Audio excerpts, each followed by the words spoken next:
Assalomu alaykum hurmatli kuzatuvchilar.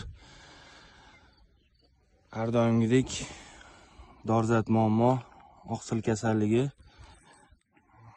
Parkent tumanidamiz. Oqsil kasalligiga eng yaxshi samaradorli dorilarimiz Bistripen, Fosfit, Kefin, Septospray. Buni natijalari bilan qo'yib boramiz. Hozir sxema lecheniya qilishni boshlaymiz. Birinchi navbatda fosfit vitaminimizni bo'yin teri ostiga jo'natamiz. 20 kg tirik vaznga 1 ml dan hisoblab bo'yin teri ostiga ukol qilamiz. Fosfit vitaminimizni bo'yin teri ostiga inyeksiya qildik. Bu nima vazifani bajaradi? Bilasizlar, mollar kasal bo'lganda ishtaha yo'qoladi. Bu molimizda ham hozir ishtahasi yo'q, hech nima yemayapti. Bu ishtaha ochuvchi, modda almashuvlarni yaxshilaydigan vitamin bo'ladi.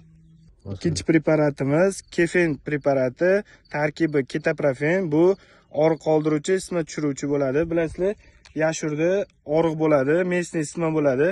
Shularni tushirish uchun Kefin preparatini ishlatamiz. Bu 100 kg tirik vaznga 3 ml hisoblab vena qon tomirdan yoki bo'lmasam muskuldan ukol qilish kerak.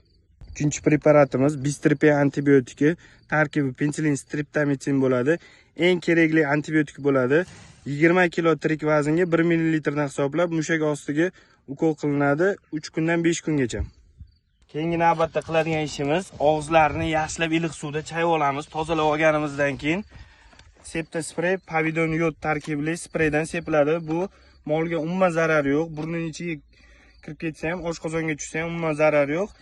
Oqsilda eng yaxshi foyda beradigan spreylardan bittasi. Bu spreyimizni bir kunda bir mahaldan 2 mahalgacha ishlatiladi. 3 kundan 5 kungacha ketma-ket.